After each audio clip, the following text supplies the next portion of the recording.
Mañana en el informativo matinal que se transmite a través de la compañía radiofónica orense CRO de la ciudad de Machala. 9:02 de la mañana, y mediante una rueda de prensa, el alcalde de Santa Rosa, Larry Vite, anunciará hoy miércoles 5 de febrero la llegada de la compañía multinacional LATAM Airlines Ecuador hasta el aeropuerto regional de Santa Rosa. El diálogo con los medios de comunicación se desarrollará a las 11 horas en el Salón Guayaquil del Hotel Oro Verde, con la presencia del director ejecutivo de la aerolínea, Daniel Lin. El evento contará con la presencia de autoridades de la provincia, del sector empresario y presidentes de las diferentes cámaras de la producción y relacionadas, así como invitados especiales. En días pasados, el alcalde mantuvo una reunión con el director ejecutivo de LATAM, Daniel Lin, donde ofreció todo su apoyo y apertura para impulsar la llegada de la compañía hasta el aeropuerto, acción que se cristaliza gracias al apoyo del gobierno nacional, que hace varios meses presentó el gran plan de conectividad de la compañía con el fin de fortalecer la conexión aérea entre la provincia del Oro y el resto del país, beneficiando al sector turístico y el desarrollo productivo de la región sur del país.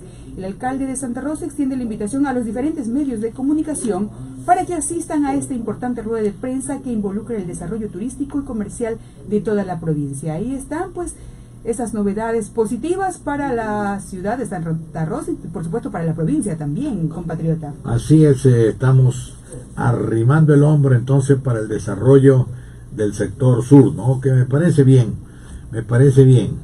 La empresa privada en este caso está dando un aporte muy valioso, tanto para el transporte de pasajeros como para motivar a los turistas que vienen desde el Perú y van a tener, pues, un lugar muy cercano a su territorio y para, pues, trasladarse a cualquier ciudad de la República del Ecuador. Una nueva alternativa, así es, por supuesto. 9:04 de la mañana. Así es. En cambio, en la vía terrestre continúa el problema con los taxis informales.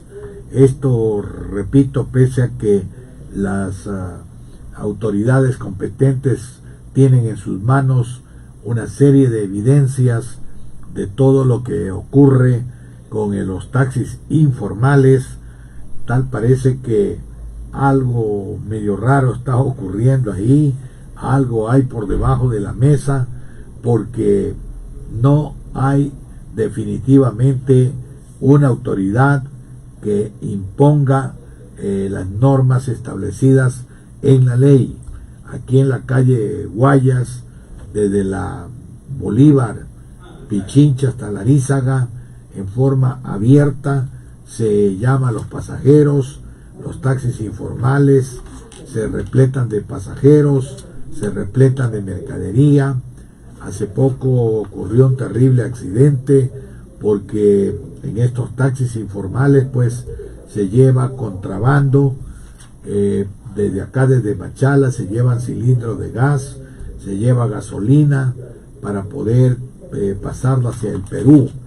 Y desde el Perú también se viene trayendo elementos o productos de prohibida importación y circulación en territorio ecuatoriano. Es decir, delito tras delito, y no hay ninguna autoridad, pese a que están repletos de pruebas, de documentos, de filmaciones, de todo lo que ocurre. En un operativo de rutina ejecutado por los elementos de la unidad de contingencia fronteriza de El Oro, capturaron a 2 hombres por el presunto delito de transporte y tenencia de sustancias sujetas a fiscalización. Este procedimiento se cumplió a las 8:30 del 24 de enero en la vía Panamericana, a la altura de El Telégrafo. El informe de la policía indica que al realizar un control de rutina pararon la marcha de un auto Chevrolet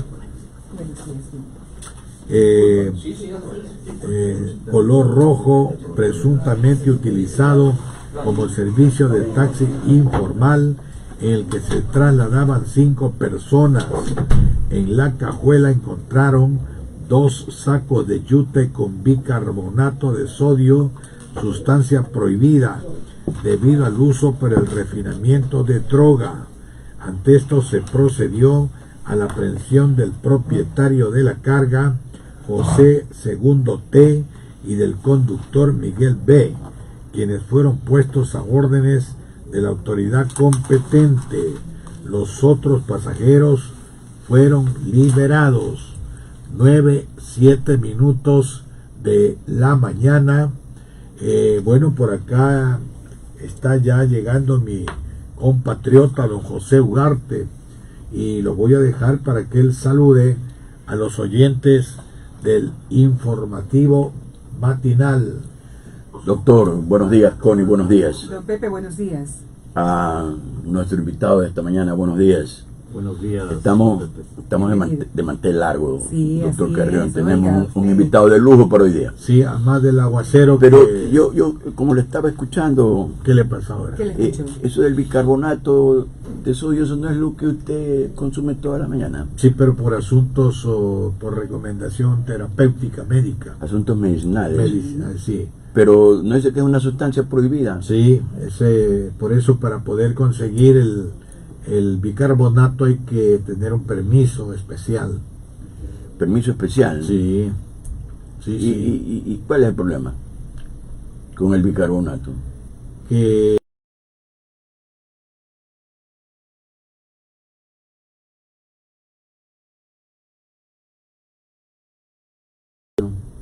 Porque usted, yo lo vi en un frasquito que tenía. bueno, él decía, Con ese frasquito va a producir ¿cuánto?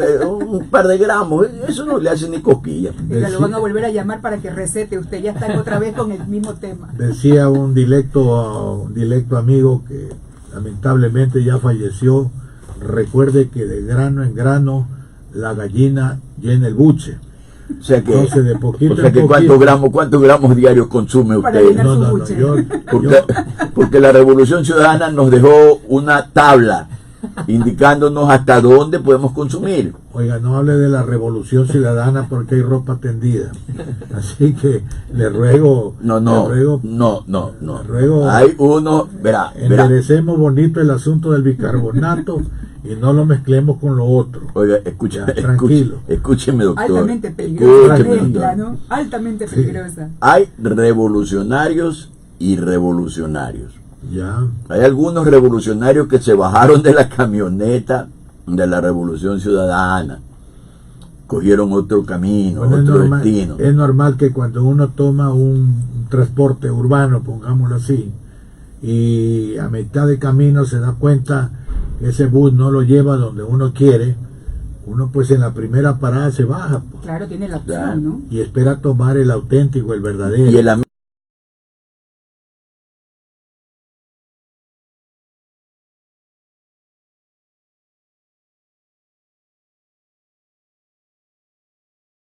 Años y tantas personas en este país, y ya da hasta miedo cuando alguien habla de revolución, pues la gente... Bueno, ahora últimamente la palabra revolución se ha degenerado un poquito, ¿no? El calificativo de revolución se ha degenerado un poquito. Bueno, yo creo que los ¿Cuál? que se han degenerado son los que utilizan el término revolución. Ellos han degenerado la Eso- palabra. No, esos son los degenerados. Sí, pero no, porque también se degeneró la palabra y lo que es más grave, el concepto se degeneró. Sobre todo. Bueno, yo creo Por que eso, permítame darle la bienvenida al doctor Gustavo Larrea esta mañana. el doctor Gustavo, él sí sabe con cuántas papas se hace un locro. Y y él ha estado donde las papas queman también. También, así es. Él sí sabe. Donde las papas queman. Doctor, Dejemos- bienvenido al informativo matinal. Dejémonos de Gracias, estar gran emitiendo criterios anticipados porque nos va a agarrar el doctor así. ¿Ver? Sí, sí. Ahí le damos. Ahí le damos. Como le comentaba al doctor hace unos momentos extra micrófono, las palabras suyas, ponte que sea verdad eso de que sí va a haber revolución en serio. Sí, pues. ¿no? Entonces prepara las maletas, como dijo el pajarraco. Doctor, buenos días. Disculpe, Un gusto, José.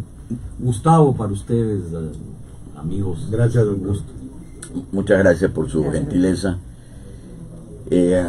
Para nosotros es una satisfacción tener a una personalidad tan especial como usted en nuestro programa informativo. La primera pregunta, la de cajón, como suelen decir, es ¿cómo así nos visita? Bueno, yo estoy, esta es creo la 10ª vez que estoy aquí en la provincia del Oro en los últimos 5 años, construyendo un movimiento democrático, democracia sí, preocupado porque precisamente los sueños de construir un país mejor se desploman, no solo en los últimos 10 años, yo creo que hay problemas estructurales del país no resueltos desde hace siglos, que se pueden evidenciar en octubre con la protesta de octubre, que más allá de los intentos golpistas que también los hubo, también hay un problema social grave en el Ecuador, que después podemos hablar de ello. Y estoy aquí porque hoy tenemos convención provincial, hoy Democracia Sí elige a su directiva provincial. Están Jorge Logroño en la directiva como candidato a dirigir la organización, está una compañera Machuca como directora, con una cosa interesante, nosotros tenemos director y director, Allá. es decir, con equidad de género. Y vengo, digamos, a esta convención, pero también a dialogar con dirigentes empresariales, sociales, con los medios de comunicación, porque creo que nuestro país necesita cambiar de sentido. Yo creo que el país necesita actuar con sentido de urgencia. Hay problemas graves no resueltos y podemos cometer el error de acelerar una campaña electoral cuando todavía queda 1 año y 4 meses para que el nuevo presidente se posicione. Hay tiempo para que la Asamblea haga cambios, hay tiempo para que este gobierno se comprometa y en resolver problemas como el empleo, o problemas mucho más graves como el deterioro del sistema educativo que afecta a los niños. Creó el expresidente Correa.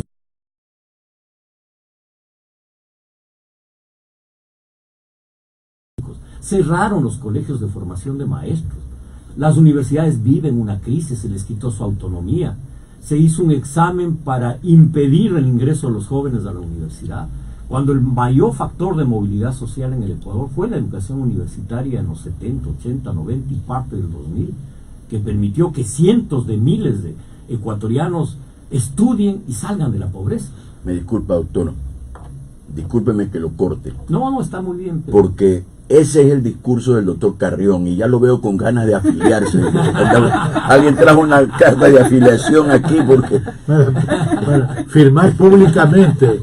Ese es el discurso que maneja el doctor Carrión y que por supuesto comparte conmigo en casi el 99% de lo dicho, especialmente en el aspecto educativo. La culpa no se la puede echar al actual gobierno, que no sé, la vida, el tiempo últimamente está pasando tan rápido que ya se acaba el gobierno de Lenín Moreno, ¿no?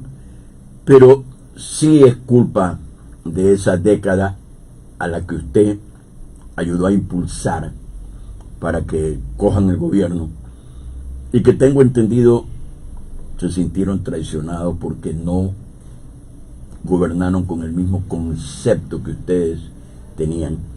Yo quisiera hacer un poquito de historia en esto, ¿cómo no? Para que nuestros oyentes también conozcan el tema.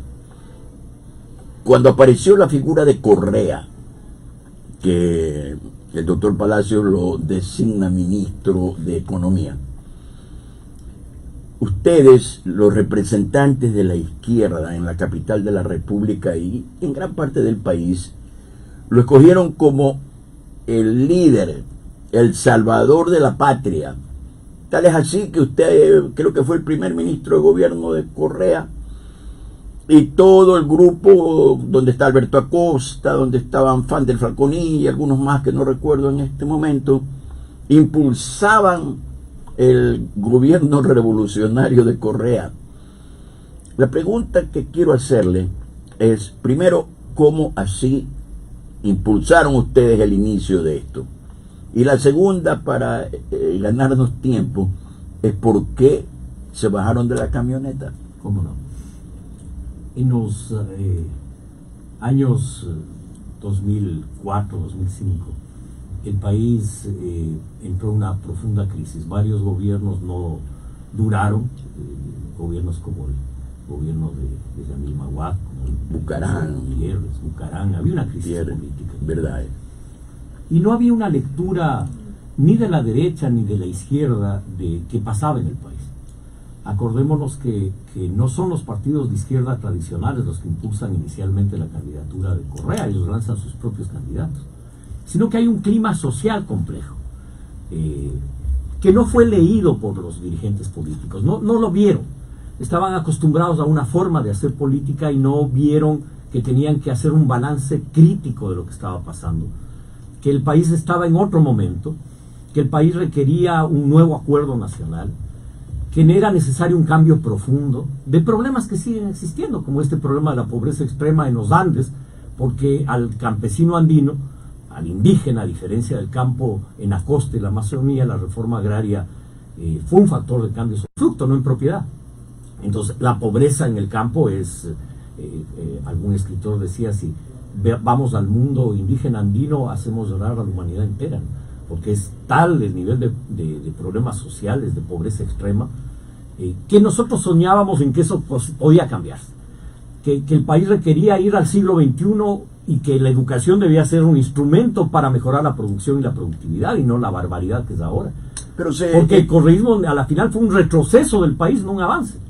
Perdón, hablando del aspecto andino, el Huasipungo también se eliminó. Se eliminó y se cambió por el acceso a la tierra comunal como usufructo. Entonces, claro, el Huasipungo termina y solo aquellas comunidades indígenas, comunidades indígenas que los dueños de la hacienda les entregaron en propiedad, tuvieron propiedad en valles y son productivas. Las que están en el páramo no son productivas y menos aún no tienen crédito, si no están en el mercado, no entran a una sociedad de mercado, y eso es una barbaridad porque no tienes posibilidad de mejorar sus condiciones de ingresos. Bueno, yo como agricultor también podría dar mi concepto con respecto a eso. Realmente las tierras en el páramo no son muy productivas, que digamos. Tal vez habría que buscar otro sistema. Pero sigamos con el asunto. Entonces, de Correa. La idea de impulsar ese cambio hizo que conversemos con el ex vicepresidente León Roldós y le propongamos a él la necesidad de una constituyente. Y él no lo vio adecuado, le pareció que no era el momento, y resolvimos, un grupo de ciudadanos, impulsar una candidatura que se comprometa a impulsar una constituyente. Y en ese proceso vimos en este joven ministro de Finanzas como un posible candidato. Conversamos con él, aceptó la candidatura e impulsamos su candidatura. Pero con un programa bien claro. El que traicionó ese programa jamás fui yo, fue él. Porque yo públicamente me comprometí como dirigente de ese movimiento naciente a impulsar la producción, a multiplicar la producción. Es más, el discurso que yo decía en ese momento era: las vías puedes concesionar, lo que no puedes concesionar es la producción en cada cantón del país. Hay que apoyar la producción. Por eso es que se recapitaliza la corporación financiera y se reabre en el año 2007. Con un presupuesto para esa época de 9.000 millones de dólares, 1.000 millones van a la recapitalización de la corporación, pero ya en el año 2008 el expresidente Correa cambia de rumbo y privilegia la obra pública y no el desarrollo económico. Tú puedes crecer económicamente, un país puede crecer con obra pública, pero no se desarrolla con obra pública, se desarrolla cuando multiplicas la producción. Y ese fue el error estratégico del correísmo y del expresidente Correa. Él cambió de rumbo, yo me alejé. Es que en la obra pública estaba la plata. Estaba el lleve, claro, ahí está clarísimo. Bueno, yo dije la plata, no dije el lleve, verá, usted mismo. Sí, yo mismo digo, porque es evidente que hubo. Asume su responsabilidad. Bueno, para mí lo preocupante cuando observaba yo la política nacional es que conforme iban pasando los días de la Asamblea Constituyente de Manabí, observaba que en el periódico salían diferentes acuerdos, diferentes resoluciones, y observaba yo que había un presidente que se estaba rodeando de todas las atribuciones, de todos los poderes. Entonces ahí ya me comenzó a preocupar a mí. Yo dije, Bueno, ¿y qué está pasando acá, pues, no? ¿Qué tipo de revolución estamos hablando? Por eso, Germán, con todo respeto, por eso es que yo estaba orientando mis preguntas y la entrevista a eso. Porque originalmente el concepto que usted nos acaba de dar es del socialismo del siglo XXI. Pero, ¿cuál es su relación en realidad con este socialismo del siglo XXI? No, porque lo que yo te estoy proponiendo es multiplicar la producción, multiplicar el bienestar. Yo no estaba proponiendo, ni en esa época ni ahora, socializar absolutamente nada que no sea el acceso a la propiedad. ¿Y por qué razón? Entonces, ¿por qué razón, doctor? ¿Por qué razón se habla de constituyente? En todo lado donde se quiere implantar el socialismo, lo que primero proponen es la constituyente. En Chile están que destrozan ese país porque quieren una constituyente. Aquí también nacieron con eso. En Venezuela nacieron con eso. La constituyente, la constituyente. ¿Cuál es el cambio que debería originarse a través de una constituyente? La idea de la constituyente era una idea que compartida por muchos sectores en ese momento en el país, nada que ver con lo que pasaba en otras latitudes, porque igual que tú mencionas, en esos países se hicieron constituyentes, en otros como Argentina, Uruguay, Nicaragua no se hicieron constituyentes, y algunos gobernantes fueron parte de esa corriente de pensamiento de la cual el expresidente Correa es parte. Nosotros queríamos un cambio democrático, y ese cambio no se producía. Tú mencionas con precisión que Correa empieza a asumir el control del poder, no tanto en la discusión de la constituyente, sino cuando ésta termina, y empiezan a hacer el famoso Consejo de Participación Ciudadana, al que yo me opuse de manera pública. Se creó en la constituyente, que es a mi juicio un error terrible, porque pasó a ser el organismo que aparentemente iba con limpieza y pureza a elegir las autoridades de control del Estado y a las autoridades de los otros poderes, y terminó siendo un gran fraude, porque eso fue concentración absoluta del poder, porque quien decidía a dedo quién iba al Consejo Nacional Electoral, a la Contraloría General, terminó siendo Correa. Al mismo Consejo de Participación Al mismo Ciudadana. Consejo, claro, manejaron el poder de manera autoritaria, lo controlaron, casi una dictadura, y eso hizo que yo tome una posición política crítica, interna y después pública. Después impulsó la famosa metida de las manos a la justicia del 2011, y yo encabecé la campaña Esta vez no, señor prepotente, y esa campaña que la perdimos con una diferencia de 0.4%, porque creo que además muy probablemente hicieron fraude. Y ahí los líderes políticos del país cometieron un error terrible, que fue creer que el correísmo era invencible. Y hablo de los líderes de todas las tendencias, que dijeron, no nos metamos en la consulta porque ya está perdida, Correa la tiene ganada. Y ahí le dimos parar el carro en 2011 al proyecto autoritario y corrupto que gobernó el país. Y lamentablemente tuvimos que esperar muchos años que ese proyecto siga haciendo daño a nuestra nación. Es que además de meter la mano en la justicia, metieron la mano en el sistema electoral también. Lo que usted Desde luego acaba de declarar es que probablemente se hizo fraude. Con el transcurrir del tiempo hemos llegado a comprobar que esa metida de mano en el sistema electoral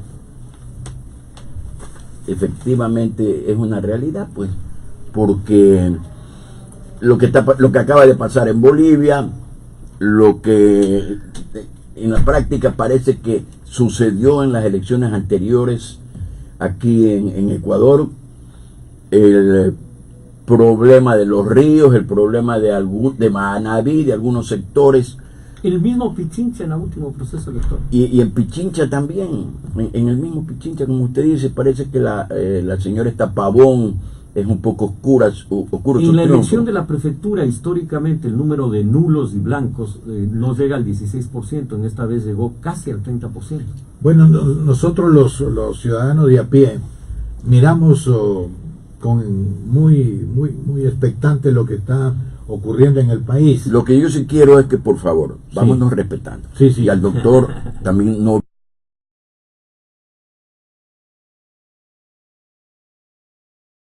Ahí está su en el carro, cual no usted diga se que ella moviliza. No, es un modesto vehículo. No, aquí no me venga a meter cuento que usted anda a pie. Es un modesto vehículo. Vámonos respetando. No, ya en esta Ya época, nuestro invitado usted lo respeta. en esta época no es un lujo tener un carro Y de, con lo que de quiera que sea, $12,000. pero usted no es de a pie.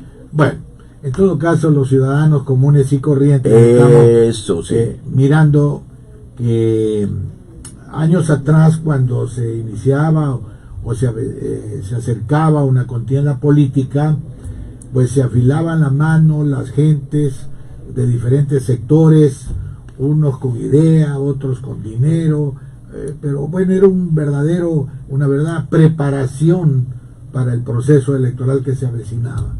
Ahora estamos observando que la pelea es por tener el Consejo Nacional Electoral. Aparentemente así resulta que los líderes políticos parece que dijeron, no, este asunto no es ya ni adelantándome ni atrasándome, este asunto es cogiéndome el Consejo Nacional Electoral y con eso aseguro el triunfo. Así lo miro yo, no sé cómo lo mira usted. Antes de escuchar su respuesta, doctor, Germán está muy claro en su apreciación. Es algo que nosotros aquí constantemente criticamos. Como yo tengo en política algunos años, yo siempre digo aquí, ¿no? Cuando nosotros queríamos tener un vocal en el Tribunal Electoral, era para evitar que nos roben. Resulta que ahora se quiere tener todo el tribunal para robar las elecciones. Así es el concepto que... O sea, ¿usted está de acuerdo conmigo? No, yo creo que ese es el concepto. Ya, porque yo iba a mandar No a es ver lo al mismo, vendedor no. de lotería. Al vendedor de lotería porque Sí, porque usted estaba de acuerdo. Claro, Si está de acuerdo, sí. entonces. Si me da la usted razón, no sabe lo que yo paso aquí con soy un los hombre de señores. suerte. Seguro. O sea, Vamos con el doctor. bueno, vamos para adelante. ¿Cuál es la base del sistema democrático? ¿Cuál es la base de la democracia? La pureza del proceso electoral. Elecciones transparentes, jueces pros, electores informados, para que escojan la opción que el pueblo quiere escoger. Pero cuando tenemos un Consejo Nacional Electoral que genera dudas, que se pelean entre unos y otros, que no llegan a acuerdos, nos genera desconfianza. Y creo que la desconfianza es, según las encuestas, llega casi al 90% la desconfianza en el Consejo Nacional Electoral. Pienso que todas las fuerzas políticas del país tienen y tenemos la obligación de que el próximo proceso electoral sea transparente, que defendamos la democracia, que defendamos la pureza del proceso electoral. Ahora acabamos de ver un juicio político fallido, más allá que los interpelantes en el juicio tengan o no razón, este consejo nos genera dudas. Era mucho mejor el sistema anterior, donde tenías 5 o 7 vocales, uno por cada partido político, los más votados, y todos se controlaban unos a otros. Claro. Es decir, resulta que eso que se satanizó, evidentemente era de largo superior a lo que se impuso a lo ahora. que se impuso ahora del manejo a dedo por debajo de la mesa. Me pareció, perdone que le interrumpa, me pareció muy bonito lo que acaba de decir nuestro invitado. Se controlaban unos a otros. Así es. Pero eso es más sano que esta barbaridad de no saber quién les controla y les digita desde debajo de la mesa. Por eso es que aquí en este programa yo tengo que controlarlo a él y él me controla a mí. Pero tenemos un árbitro que decide. No, así es, doctor, pero yo creo que usted acaba de decirlo más claro. Una gran verdad. Acaba de ponerlo clarito. Sí, Acaba de ponerlo clarito. Cuando se inició este gobierno del licenciado Lenín Moreno, usted era asiduo comensal de Palacio, discúlpenme la palabra, pero así le llaman en Quito a los visitantes del Palacio.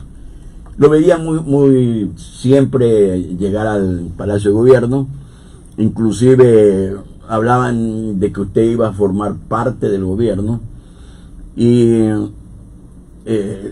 como que algo sucedió, pero de repente usted también se alejó. No sé si pasó lo mismo que con Correa, pero de repente se alejó.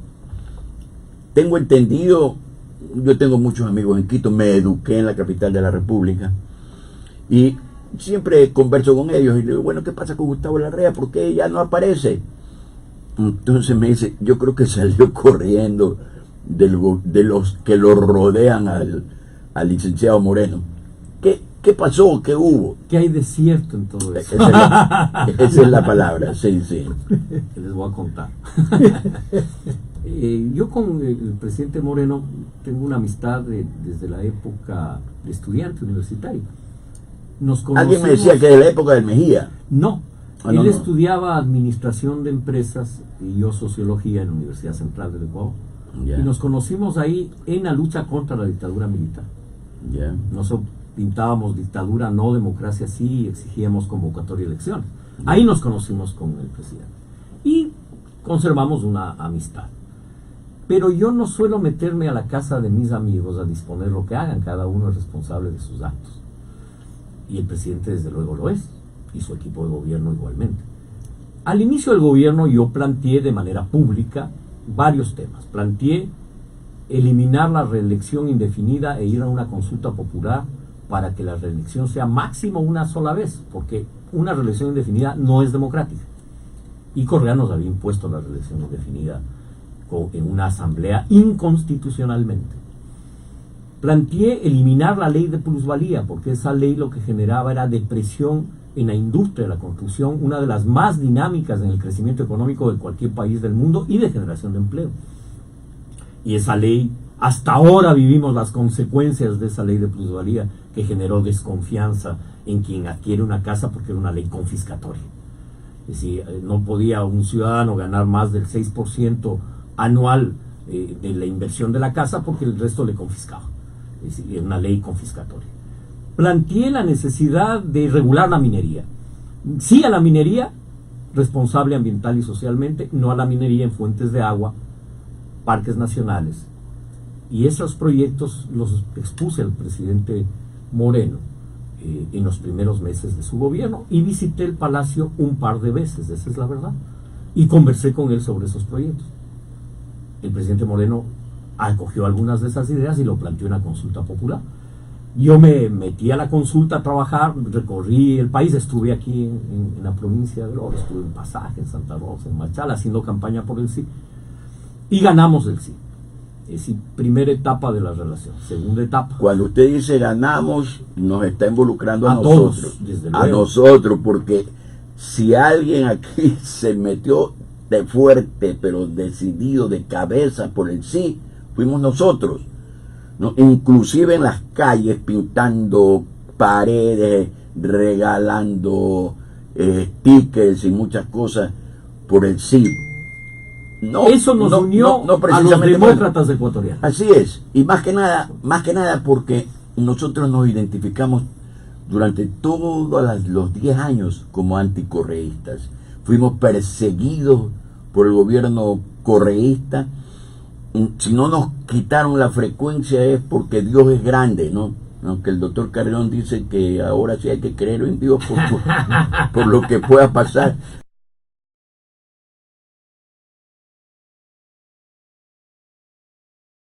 Entonces hicimos nosotros también presencia, creo que nos unimos sin conocernos, pero estábamos juntos en el proceso. En esa lucha patriótica. Además las preguntas eran muy claras, las que usted acaba de decir. ¿Sí?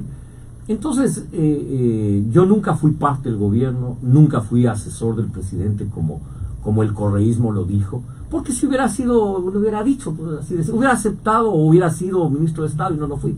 Ni lo soy, ni lo seré. En ese sentido yo tenía muy claro que el presidente tenía su equipo, que no era el equipo de Democracia Sí, que era un equipo que ganó una elección además, más allá de todo, y nosotros no la ganamos. Por lo tanto, nosotros tampoco tuvimos ni fuimos parte de este gobierno. Hemos apoyado algunos temas como los que acabo de expresar y hemos criticado otros también. Creo que el gobierno ha tenido algunos aciertos y también ha tenido y ha cometido errores. Claro, en un momento complejo. Yo incluso dije que este era un gobierno de transición y lo dije hace 2 años y medio. ¿Por qué lo veía yo como un gobierno de transición? Porque había que salir de la barbaridad que hizo el correísmo y que todavía a veces no tenemos conciencia no solo de que fue un gobierno autoritario y corrupto, sino que destruyó el sistema educativo. golpeó el sistema de salud pública. Nuestro país era un ejemplo en salud pública. Hoy en nuestro país en salud pública ha dado un retroceso histórico. Los subcentros, centros de salud desaparecieron por una ansia de construir edificios, muchos de ellos ahora abandonados. Edificios, porque creían ellos que con edificios se solucionaba el tema. Igual en el campo de la justicia. Pero no es que creían eso. No, en la construcción del edificio estaban los contratos. Exactamente. Por ahí es. Exactamente. Y creo que ahí, y en el sistema educativo, creo que es el error más grave que cometió el régimen. Sí. Porque la educación es el instrumento de desarrollo de un país. Es el instrumento de formar ciudadanos y combatir la violencia. Incluso el consumo de drogas y alcohol. Con práctica deportiva y artística, países como los países nórdicos han logrado bajar el alcoholismo y el consumo de drogas. Es decir, la educación es el principal instrumento para una sociedad. Sin embargo, la educación, las escuelas comunitarias cerradas y las escuelas de recintos, decenas de miles de niños analfabetos. En los colegios los jóvenes terminan el colegio y no tienen un oficio, no saben en qué trabajar, no tienen oportunidades de empleo. No pueden ingresar a las universidades con el examen ser bachiller porque coartaron la posibilidad de que la juventud ingrese a las universidades. En esto último, doctor Larrea, en el sistema educativo que ha colapsado y que vemos en las redes sociales y a nivel de la prensa, este problema de la educación y del CENESID. Muchos jóvenes se están quedando y justo hoy a nivel del país hay marchas en contra de esta forma de que los chicos vayan a las universidades. ¿Qué opina usted? Yo creo que hay que reemplazar el examen ser bachiller por los cursos preuniversitarios y una evaluación al final del curso. ¿Qué ventaja tiene desde el nivel universitario? Que quien quiere estudiar medicina se prepara para ser médico, pues eso es su vocación, o el que quiere estudiar derecho, administración o computación o ingeniería mecánica. Hay un tema de vocación que en definitiva no se respeta, porque a los chicos se les manda a estudiar no la carrera de sus sueños, sino la carrera que el sistema les indica. Ellos escogieron el 3 o 4 y les mandan a estudiar, y a veces muchas veces en otra provincia. Así es. Creo que nuestro país debe recuperar su huella histórica, y esa huella histórica es más democracia, más progreso, y la educación es el instrumento. Bajaron las horas de deportes, eliminaron las horas de arte, quitaron las materias de ética y cívica. ¿Cómo vas a formar jóvenes con valores humanos si no formas a la gente en valores éticos? ¿Cómo vas a formar gente que no consuma drogas si no fomentas el deporte y el arte? El arte es un instrumento para soñar. Ciudadanos, ¿cómo los vas a formar si no enseñas cívica? Exactamente. ¿Cómo formas ciudadanos comprometidos con la democracia si no formas a la juventud? Hemos estado del mismo lado, porque lo acabo de escuchar a usted, de una lucha contra la dictadura militar. Yo soy graduado en la Universidad Central de Quito, fui delegado a la Junta de Facultad por una organización política muy importante, no es necesario decirlo, y bueno, pues ahí peleamos duro también contra el examen de ingreso. ¿Y por qué no le cuenta al doctor cuáles son sus orígenes? Dígale la verdad. No es necesario decirlo. Usted recuerda, doctor, usted recuerda las guerrillas del Toachi por ahí por Santo Domingo. Urge unidad revolucionaria. No es cierto, este es uno de ellos. Este es uno de ellos, sino que tiene vergüenza, diga. No es vergüenza, sino que... Piti rojo. Diga. Bueno, la verdad es que cuando yo llegué a la Universidad Central de Quito había el famoso examen de ingreso. Entonces pues ahí nos reunimos un grupo de personas y dijimos, bueno, vamos dando el examen y los que estemos adentro impulsamos la abolición del examen de ingreso, y aquello ocurrió. Bueno, pero la pregunta y lo que yo quiero conversar esta mañana con usted y con todos es el hecho de que pues hay un gran cantante mexicano que tiene una linda canción que dice: yo no soy monedita de oro para caerle bien a todos. Pero parece que sí hay gente que es monedita de oro, y me refiero porque hace 48 horas recibimos los ecuatorianos la noticia que la representante del Ecuador en los Estados Unidos es la señora Ivonne Baki. Entonces me puse a recordar, la señora Ivonne Baki ya tiene como 20 años pues en cada gobierno, Y como decía don Hipólito, y algo más.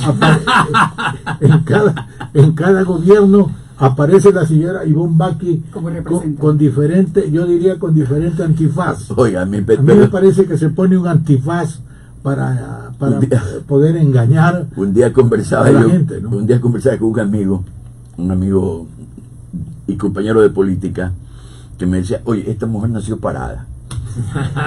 Esta mujer en todos lados está, en todos lados aparece. Y no creo que sea monedita de oro, sino que es recontra pilas y se pone la camiseta de cualquier equipo. No es como usted que solo quiere andar con la de las ligas deportivas universitarias. Ella se pone la de cualquier, la que le El calce. eterno campeón, el eterno campeón. Quiere poner la camiseta que le calce, ¿no? Oye, no, Pero yo quiero seguir un claro. ratito con el doctor. No, yo también quiero, pero oír un criterio A ver. sobre la señora Ivonne Baqui, porque recuerdo que la última aparición fue cuando salió con el sombrero a recorrer el mundo, a recoger dinero para dejar el petróleo en el subsuelo.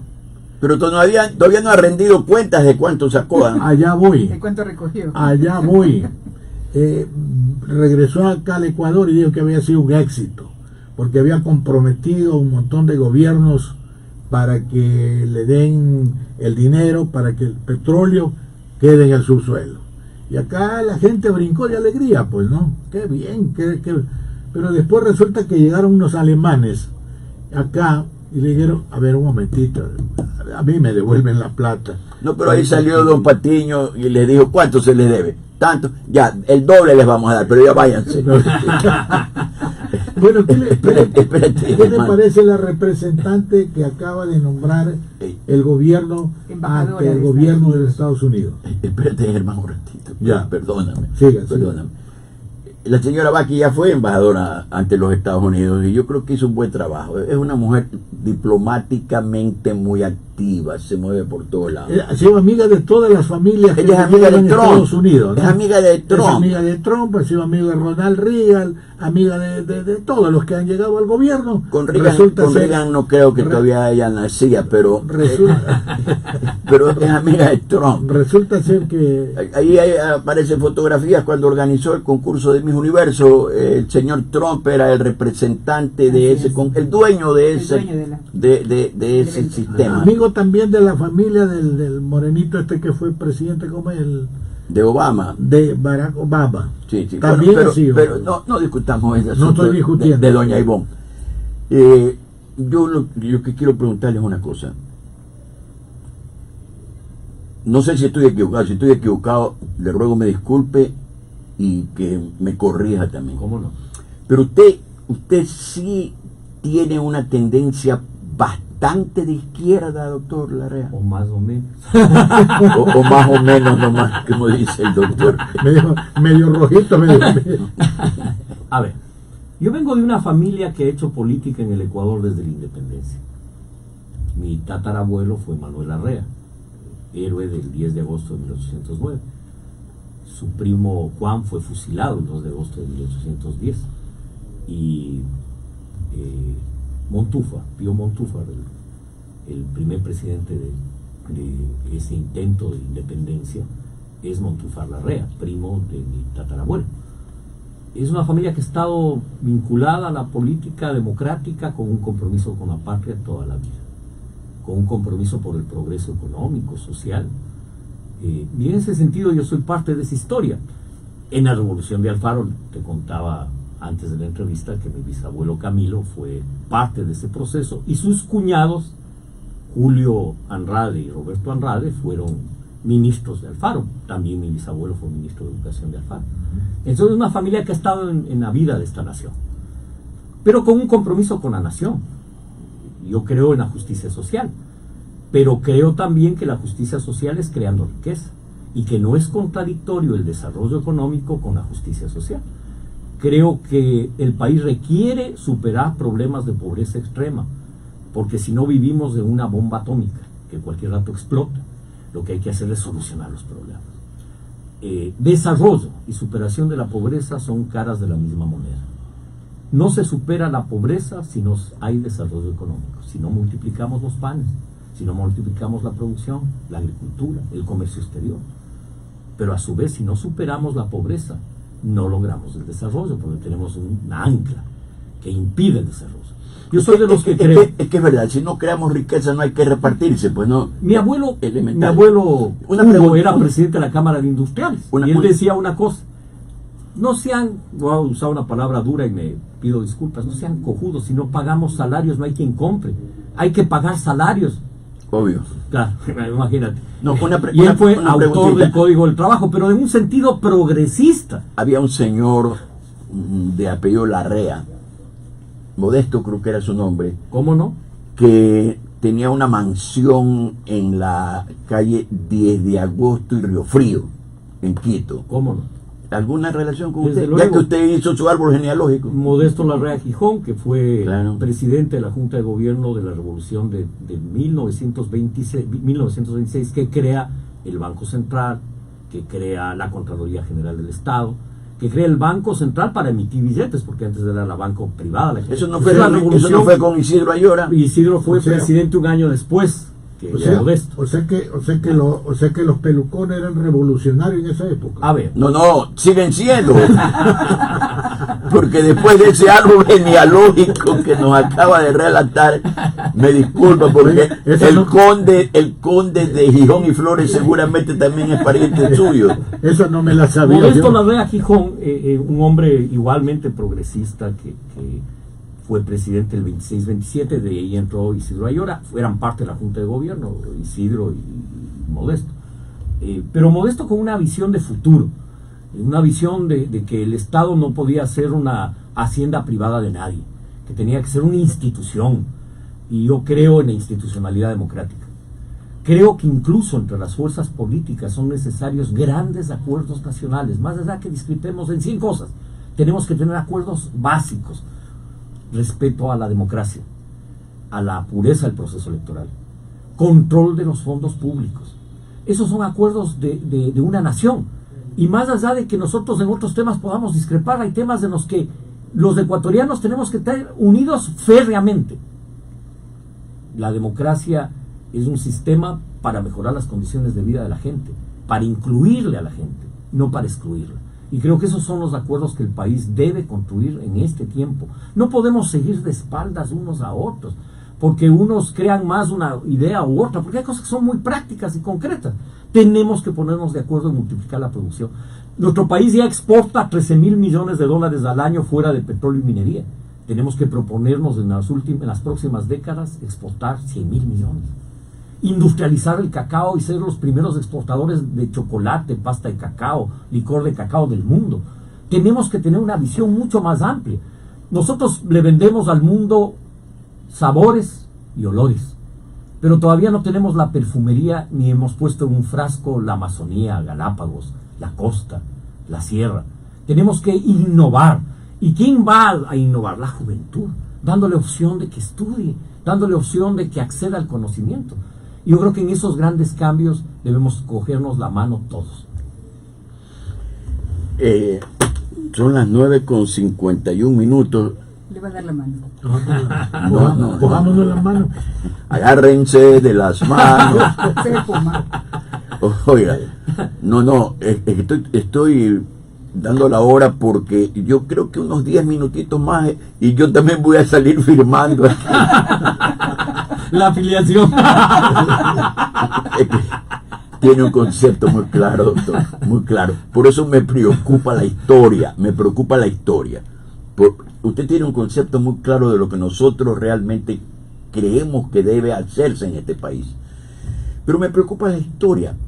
¿Cuál es su relación con las Fuerzas Armadas Revolucionarias de Colombia? En el año 2008, diciembre del 2008, yo había dejado el Ministerio de Gobierno en noviembre del 2007, y en diciembre yo dejé de ser ministro de Estado, y el presidente Correa, por las fiestas navideñas, me llama por teléfono y me dice que sí puedo ir a la casa mía. Y le digo, encantado, pues con su mujer y sus hijos. Tuvimos una tarde un café ahí, y ahí me dice él que él pensaba que había una misión internacional para la liberación de Ingrid, no de Ingrid Betancourt, ¿De Ingrid Betancourt? no era de Ingrid, No era era ella. de Consuelo Perdomo, el niño Emanuel, Allá. y que esa misión se iba a reunir. El niño Manuel es el que nació en la selva, ¿no? Que nació en la selva, hijo de la ex candidata a la vicepresidencia en la Sí. fórmula con Ingrid Betancourt. Sí. Consuelo Perdomo era la senadora, y no me acuerdo la madre de niño. Y fui a esa misión, y en esa misión participaron delegados de 12 países, delegados del presidente Sarkozy de Francia, delegados del presidente de España, del presidente de Suiza, del presidente de Brasil, de Argentina, de Ecuador, etc.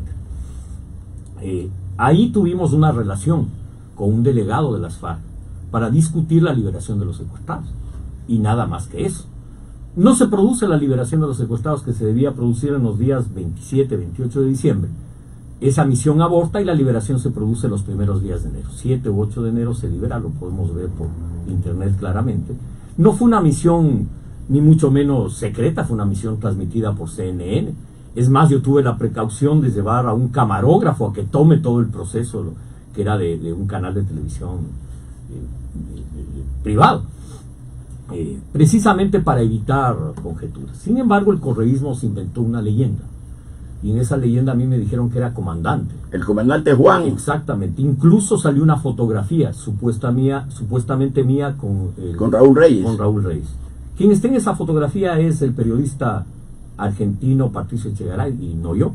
Si fue un embuste. El propio... Pero aparecía, perdón que le interrumpa, ¿Cómo no? doctor, porque vale la pena ir aclarando estos temas. Desde luego. Pero cuando hubo el ataque a Angostura, cuando hubo el ataque a Angostura, aparece de pronto una filmación suya entrando ya al campamento destrozado, y inclusive con lágrimas en los ojos. No es verdad. Tú puedes revisar la filmación. Yo regreso de esa misión que se hace en Colombia, una misión en la que participa el expresidente Uribe y el ministro de Defensa Santos. Nos reunimos el 31 de diciembre en la ciudad de Villavicencio, porque la operación de liberación de los secuestrados no se dio. Y ellos nos cuentan que el niño Emanuel está en manos ya del Estado, y que la liberación se iba a producir semanas después. Ahí terminó esa primera parte. Yo regresé, el presidente me pidió que acepte el Ministerio de Seguridad Interna y Externa, lo acepté en los primeros días de enero, me posesioné el 7-8 de enero, y el ataque de Angostura se produce el 1 de marzo del año 2008. Y el presidente me pide a mí y al ministro de Defensa que vayamos a la zona a verificar, y yo efectivamente viajo, y veo una escena dantesca, cadáveres regados, un bombardeo que se había producido en territorio ecuatoriano. Y lo que yo digo ahí es que el Estado colombiano pudo informar directamente a nuestras Fuerzas Armadas de la existencia de un grupo subversivo en territorio ecuatoriano, que no necesitaba nunca pasar por las autoridades políticas, porque hay un protocolo de seguridad en frontera entre las dos Fuerzas Armadas, y jamás le informaron a las Fuerzas Armadas ecuatorianas de que existía ese grupo ahí. El bombardeo se produjo violando la soberanía nacional, y lo que yo hice es denunciar eso, y nada más. Luego, en esa acción vino la ruptura de relaciones con Colombia, que después se rehicieron. La relación con el gobierno colombiano en esa época era muy buena. El único presidente que vino a la constituyente cuando ésta se inauguró en Montecristi fue el presidente Uribe. Es decir, hubo una buena relación, que se rompe ahí. Y creo que, en definitiva, esta acción del Estado colombiano fue un error. Debió informar a las autoridades del Ministerio de Defensa y militares para que el Estado ecuatoriano actúe. Sí, yo totalmente de acuerdo, pero tratando de aclarar la situación suya, la relación suya con este Chauvin. Chauvin fue coordinador de juntas parroquiales del Ministerio de Gobierno. Él participó en la campaña electoral del año 2007 y era muy activo 2006. Y el año 2007, cuando yo fui nombrado ministro de Gobierno, le pedí a él que se encargue de la relación con las juntas parroquiales. Y esa es la relación que tuvo. Relación que duró 2 meses. Él trabajó en el ministerio los meses de enero. Yo me posesioné el 10 de enero del año 2007 y él salió del ministerio el 30 de marzo del 2007. Es decir, la relación en ese sentido fue episódica, como funcionario público, pero él era militante de Alianza País. Pero también era de las FARC. Bueno, Porque él visitaba constantemente él dijo el que campamento. visitaba, pero él cada ser humano es responsable de sus actos. Ah, por supuesto. Y él es responsable de sus actos. Pero por supuesto que sí, pero de pronto Claro, había ahí lo una que relación hubo- muy cercana a usted. Lo que hubo es una campaña. Es decir, no hubo una relación, sino la que te explico. Él fue funcionario del ministerio 2 meses. Tal vez un poquito más de 2 meses. 2 meses y medio. Pero, ¿qué es lo que se pintó, lo que se le vendió al país? Y lo vendió el correísmo. Es decir, ellos fueron los que vendieron eso por la pelea mía con el expresidente Correa. Ya. El diario El Tiempo de Bogotá publica la foto de supuestamente Reyes con el ministro Larrea. Y después al día siguiente desmiente y dicen no es verdad. Después salieron unas computadoras supuestas donde había supuestamente una carta de Reyes con Gustavo Larrea. La propia policía colombiana y el fiscal que siguió el caso demuestra que esas supuestas cartas fueron introducidas en una computadora después del ataque de Angostura. Es decir, todas las pruebas concretas hablan de que lo que hubo es una campaña para destruir mi honra, Para desprestigiarlo, y ¿no? desprestigiarme. Eso es lo Bueno, que hubo. Bueno, en todo caso, está muy deliciosa la conversación, ¿no? En todo caso, no, es que la historia Sí, tiene que sí, no, aclararse. es importante. Y hasta ahora no lo había escuchado a usted, porque yo lo sigo. Usted es un personaje y un hombre muy importante en la política de nuestro país. No lo había escuchado hacer una aclaración como la que acaba de hacer en Yo este la momento. hice en ese momento, pero la campaña era tan dura, tan densa, es decir, yo podía hacer una rueda de prensa y una aclaración. Tú tenías cientos de troles atacando, tenías la televisión pública atacando, tenías a Correa difamándome, es decir, obviamente había una campaña orquestada y la respuesta mía frente al volumen de ataque era una respuesta pequeña. Pero siempre la verdad... Se diluye en el ambiente, ¿no? La verdad siempre sale finalmente Claro, a la luz. ahora el panorama, Lo que yo panorama político. Germán, un ratito para entrar en el panorama político, todavía nos queda tiempo. Sí, sí, sí, claro. Doctor, no se respondió la pregunta, ¿por qué razón esto de la constituyente? A ver, yo te decía que había una crisis política, la constituyente del 1990 no logra, 98, no logra resolver el problema. ¿Te acuerdas? Esa fue la que presidió Hurtado, ¿no? La que presidió Hurtado y creo que fue un abato. Fue en la escuela la militar Tacuba. de Quito, no, fue en Quito. Sangolquí, Ya en San Joaquín. ¿sí? Donde está el Club Independiente del Valle, Sí, ahí fue. Y ya. fue un cartel militar, la En un constituyente. cuartel militar. Lamentablemente. Y la constituyente, esa constituyente produce una constitución que no resuelve el problema político del país, que no resuelve este consenso mínimo que requerimos los ecuatorianos, como tampoco la resolvió la de Montecristi, porque terminó siendo una constituyente presidencialista, una constituyente que Un traje a la medida. un traje a la medida. Y vamos a tener que hacer algunas reformas constitucionales. Yo no creo que debamos impulsar una constituyente, pero sí un acuerdo para hacer reformas de fondo a esta constituyente que en manos de un gobierno autoritario le es un instrumento contra el pueblo. Por lo tanto, tenemos que reformar. Pero para evitarnos y curarnos en sano debe ser una reforma, no una constituyente.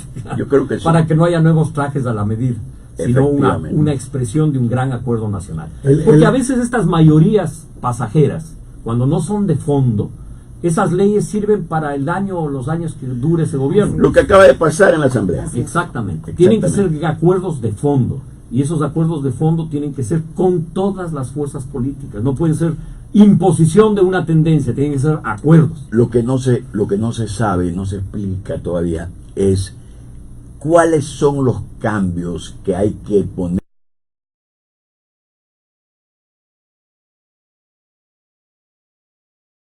A la medida de la democracia, no a la medida de las tesis coyunturales de un gobierno, sino a la medida de un país que tenga una visión histórica de 100, 200 años.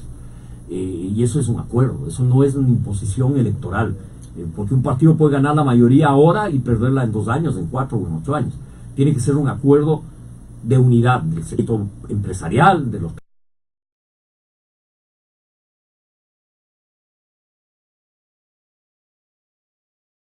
constituciones terminan siendo lo que trajes a la medida y más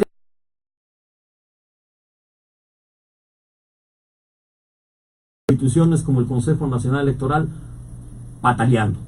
Vemos Pues instituciones ese Consejo de Participación, que es otra una payasada. otra grosería, digamos. Así Entonces es. necesitamos reformas y creo que esas reformas hay que acordar. Pero lo que pasa es que una constitución no debería estar bailando con el péndulo.